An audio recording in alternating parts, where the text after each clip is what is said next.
Oi gente, tudo bem? Autônoma Direito já começou. Hoje vamos falar sobre o Pix e como essa ferramenta tem sido cada vez mais utilizada e usada também para aplicar golpes. O Pix foi lançado em 2020 pelo Banco Central. O país tem mais de 650 milhões de chave Pix. São mais de 150 milhões de usuários cadastrados.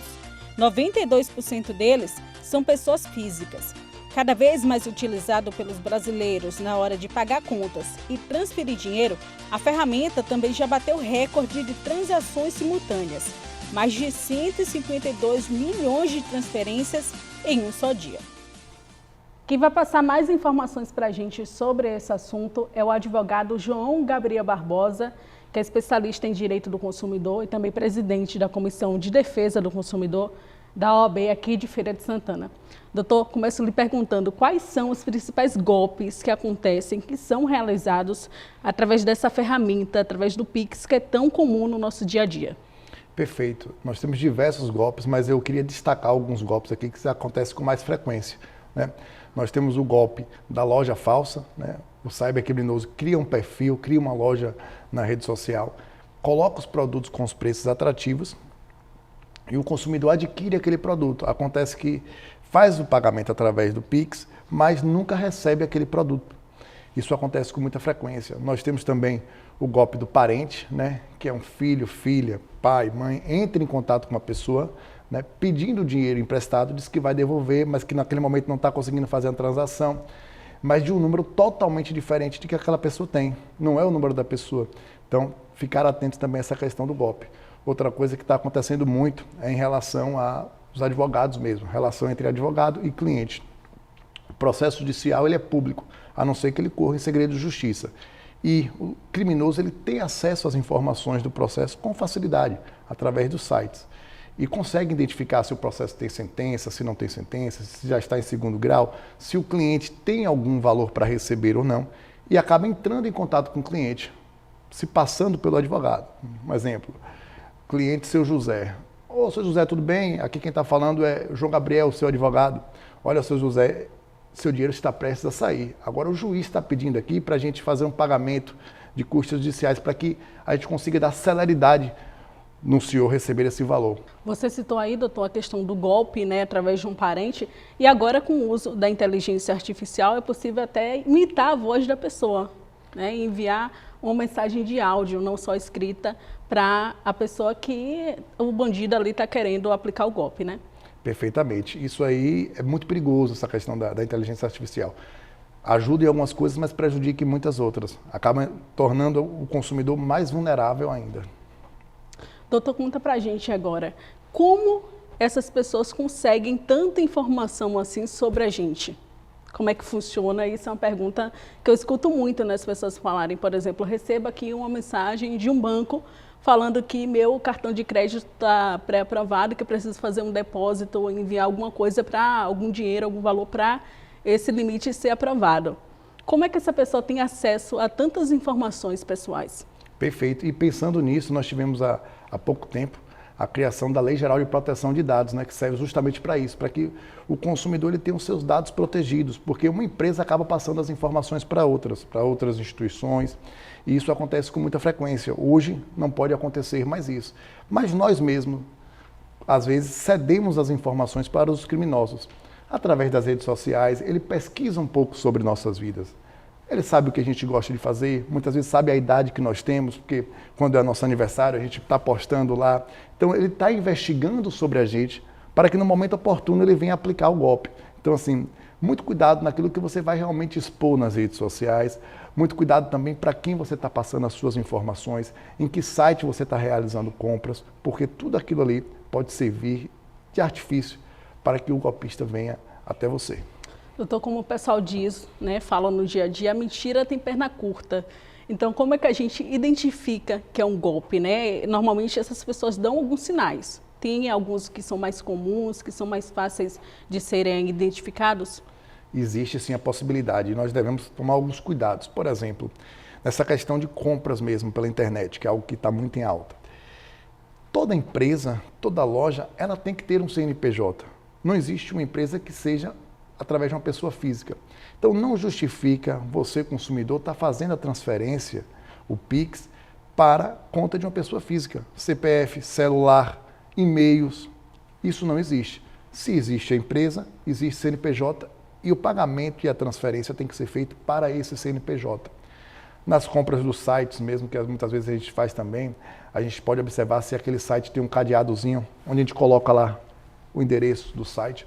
Quer dizer, aquele cadeado quer dizer que todas as informações que você está colocando ali são criptografadas, ou seja, é um site seguro, onde não vai estar passando as suas informações, porque no momento da compra a gente coloca o nosso CPF, a gente coloca o nosso endereço, onde quer receber o produto, e a gente também realiza o pagamento através do Pix. Então, observar se possui aquele cadeado também é uma forma de você estar seguro em relação à compra. Existe algum grupo que é mais suscetível, né, mais vulnerável a esses tipos de golpe através do Pix? Perfeito. O que é que acontece? A própria legislação consumerista já identifica todos nós consumidores como vulneráveis. Por quê? Porque quem é a gente, né, para brigar com o nosso banco, para brigar com empresas de grande porte? Realmente nós somos vulneráveis, nós não temos acesso às informações como as empresas têm. Mas para a lei existem os hipervulneráveis, que muitas vezes esses golpistas procuram essas pessoas. Quem são essas pessoas? Pessoas de baixo conhecimento, idosos, crianças, que não sabem realmente identificar se ali é um golpista ou uma pessoa que está falando com eles. Então, existem também os hipervulneráveis, que são os idosos e as crianças e as pessoas que não têm o conhecimento necessário para verificar se aquela transação ou se aquela proposta é legal ou não. Agora um exemplo, cair em um golpe.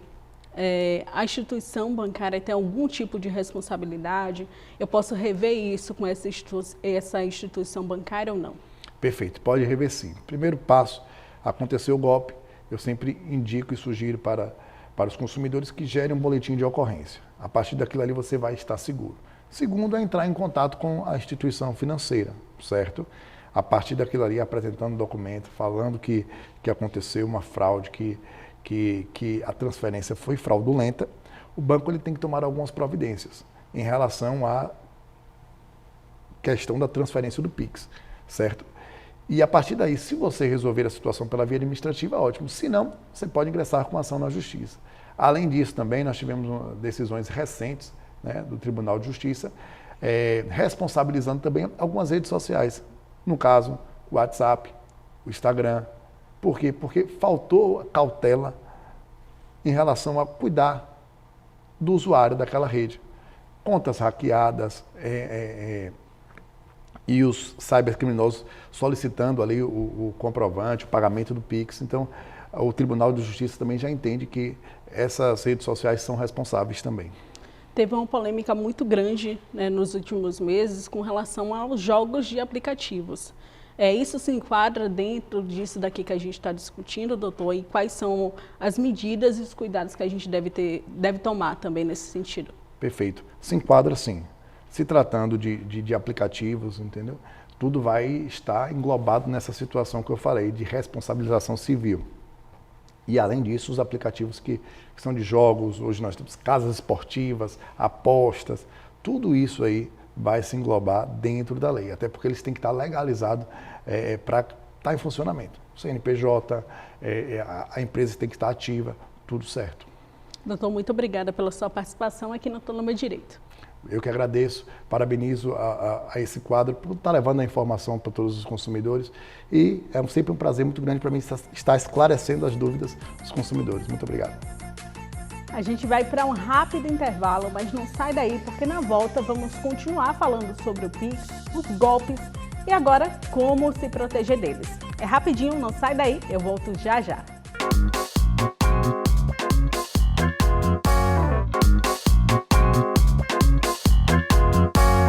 A senhora tem Pix? Sim, tenho. Faz muito uso do Pix? Muito. Como é que a senhora utiliza ele? Eu uso para tudo, para fazer compra, para pagar contas, para transferir dinheiro para alguém que eu não possa ter contato naquele momento. O Pix facilitou a minha vida. O senhor tem Pix, seu Reginaldo? Tenho sim. Utiliza para quê o Pix? Pagamentos das minhas duplicatas, meus débitos, meus cartões, eu uso tudo Pix. O senhor que trabalha como vendedor, né, facilita muito a sua vida durante o dia? facilita, que não precisa estar indo sacar dinheiro nem nada, a gente chega no lugar, vai almoçar, vai tudo, a gente consegue pagar tranquilo, né? Já sofreu algum golpe por conta do Pix? Não, senhor, ainda não. João Pedro, você tem Pix, não é isso? Tenho Pix, sim. Utiliza com uma certa frequência? Bastante, bastante. Já fez alguma transferência errada? Algumas vezes já. Como é que foi isso? A gente entra em contato com o gerente do banco, tenta reverter. Algumas não deu para fazer, mas e aí, paciência. Não tinha o que fazer, não tem o que fazer. Golpe já sofreu? Não, Mas conhece alguém que já sofreu esse tipo de golpe com Pix? com certeza. Já tive algumas tentativas e algumas pessoas também que eu conheço que já sofreram. A senhora tem Pix, dona Maria? Não, e nem quero ter, nem desejo, viu? Por quê? Eu tenho visto vários casos a respeito de Pix, coisa errada que estão fazendo aí direto. Então eu quero sair desse bloco. Para poder eu ficar tranquilo e dizer, é dinheiro mesmo? É.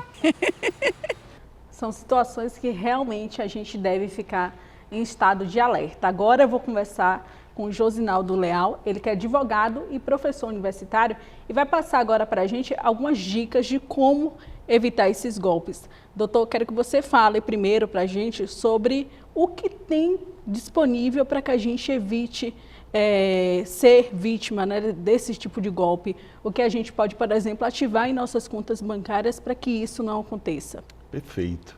Um ponto importante que o consumidor e todas as pessoas precisam ficar atentas são as configurações de aparelhos e mecanismos de segurança. O que eu costumo recomendar às pessoas de imediato, configurar um limite de transferência de valores do Pix. O próprio sistema bancário estabelece já limitações noturnas, mas o consumidor deve configurar também limites diários, para que em uma eventual perda de aparelho, seja por furto ou roubo, ou até hipótese de crime de sequestro relâmpago, ele tem aquela limitação configurada, o que já vai dar uma margem de segurança. Além disso, ativar a dupla verificação, que é um fator a mais de segurança.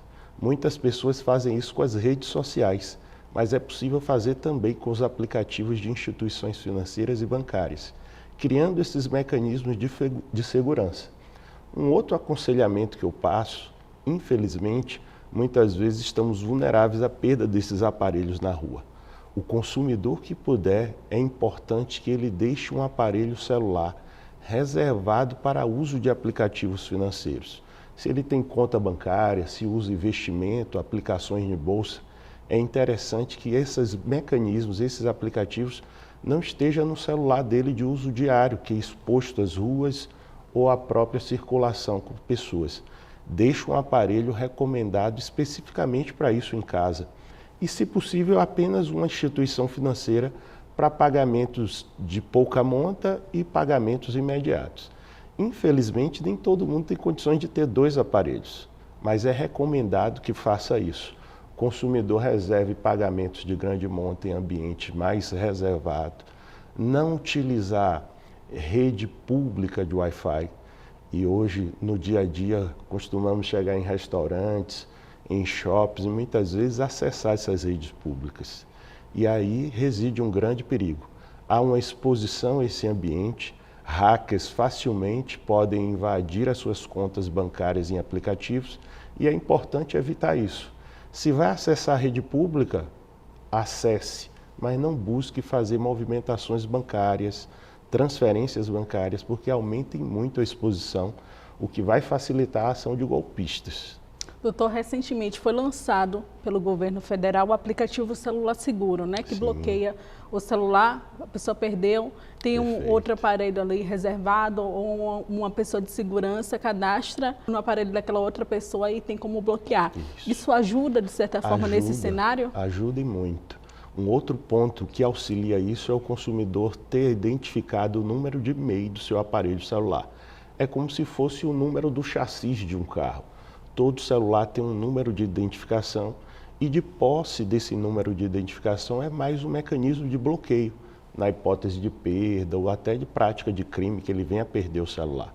Ele imediatamente, de qualquer lugar do mundo, ele pode ligar para o operador e bloquear aquele aparelho. O criminoso ou aquele que invadiu o aparelho dele passará a não ter contato algum com os seus aplicativos, principalmente os bancários. E a educação e o conhecimento do consumidor sobre essas práticas, esses golpes, é muito importante, porque é um instrumento a mais para fortalecer a sua proteção. A gente falou sobre prevenção, mas bora falar agora quando a pessoa é vítima, né? Muitas pessoas têm até mesmo uma vergonha. Poxa, como é que eu não reparei nisso antes? Tem até vergonha de procurar uma delegacia, por exemplo, e explicar a situação. Qual é a orientação que você passa, então, doutor, diante desse cenário? Hoje nós temos uma gama de mecanismos que buscam a proteção do consumidor quando ele já é vítima. E você toca em um ponto importante.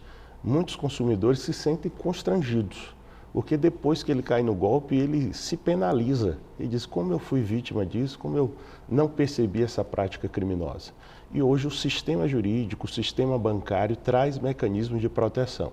E eu digo sempre, caiu no golpe do Pix ou em golpes cada vez mais inusitados no âmbito da internet, o consumidor imediatamente deve manter contato com a sua instituição financeira, fazer o comunicado de que a operação foi indevida e irregular, promover o registro de uma ocorrência policial.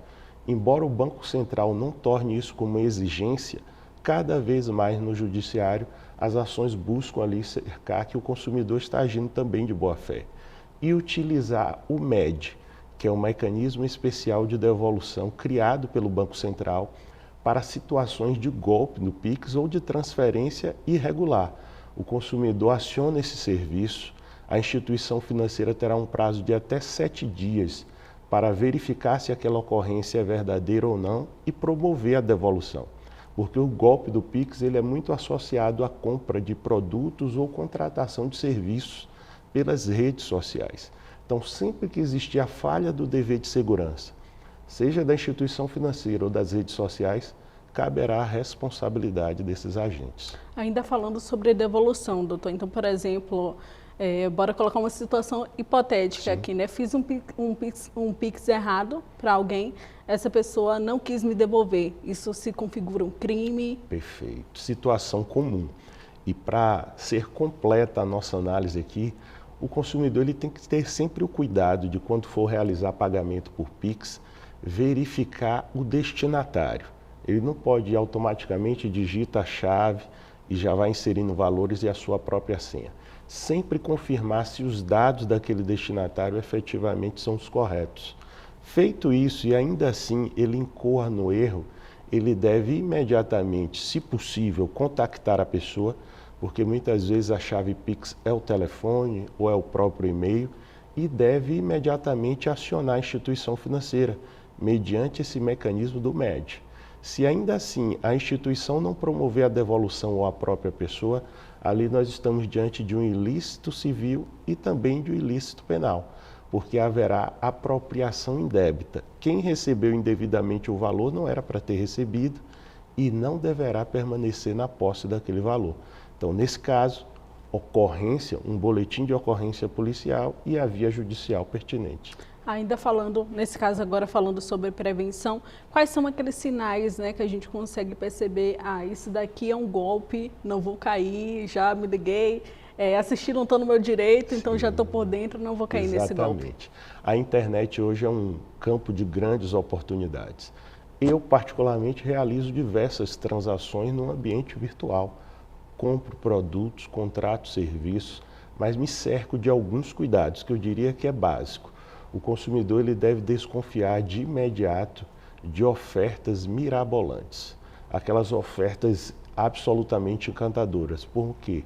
Muitas vezes são iscas para alcançar o consumidor e ele ser vítima de um golpe. Além disso, ele deve dar preferência para sites conhecidos e tradicionais, que têm uma verificação de segurança. E, além do mais, não incorrer no erro de baixar aplicativos que não sejam pelas lojas oficiais. O iOS ou o próprio Android possui lojas específicas no celular para que ele baixe aplicativos bancários ou até de programas. Evitar links recebidos por e-mails. Um ponto muito crucial, o consumidor acaba sendo vítima de golpes recebendo e-mails ou SMS com links. Todo cuidado é preciso. Quando ele clica naquele link e cai em uma página, ele deve desconfiar. Uma loja, uma empresa tradicional, ela possui domínio próprio. Então ele vai olhar lá, se tem arroba que não seja do próprio nome da empresa, é um sinal de alerta. Ele deve desconfiar. Porque, por exemplo, uma grande corporação ou instituição não usa provedores comuns que são objetos de uso pessoal. Ali já é um convite para fraude. E além do mais, quando ele optar por contratar produtos ou serviços por meio de pagamento de boletos, ter o cuidado de verificar se o código de barra representativo daquele valor e daquela compra, o próprio destinatário. E o que eu recomendo sempre às pessoas: não utilizem senhas bancárias para acessar e utilizar outros aplicativos. As senhas bancárias devem ser reservadas única e exclusivamente para essas operações. Tem pessoas que a senha do e-mail é a mesma senha do aplicativo da academia, é a mesma senha da instituição financeira. Isso torna ele absolutamente vulnerável à prática de golpes, porque o hacker ele faz um estudo com aplicativos de inteligência artificial e identifica facilmente aquele ponto, e isso torna ele ainda mais exposto ao golpe. O pessoal fala que deixa a mesma senha para todos os aplicativos para não esquecer. Mas aí anota também, pega um papelzinho, anota, preciso. Já ajuda. E eu recomendo isso. Anotar as senhas, que seja um pedaço de papel ou um bloco de notas, não anotar no próprio celular, porque aí é facilitar absurdamente ao criminoso. E essas anotações devem ser guardadas em um local seguro, que não fique exposto, e ali é o melhor backup para ele poder recuperar essas senhas. Doutor, muito obrigada pelas suas informações. Foi um prazer tê-lo recebido aqui no Tô no Meu Direito. Eu que agradeço e parabenizo vocês pelo belo trabalho, pela utilidade pública. Muito obrigada. O Tô no Meu Direito fica por aqui. Até a próxima semana. Tchau, tchau.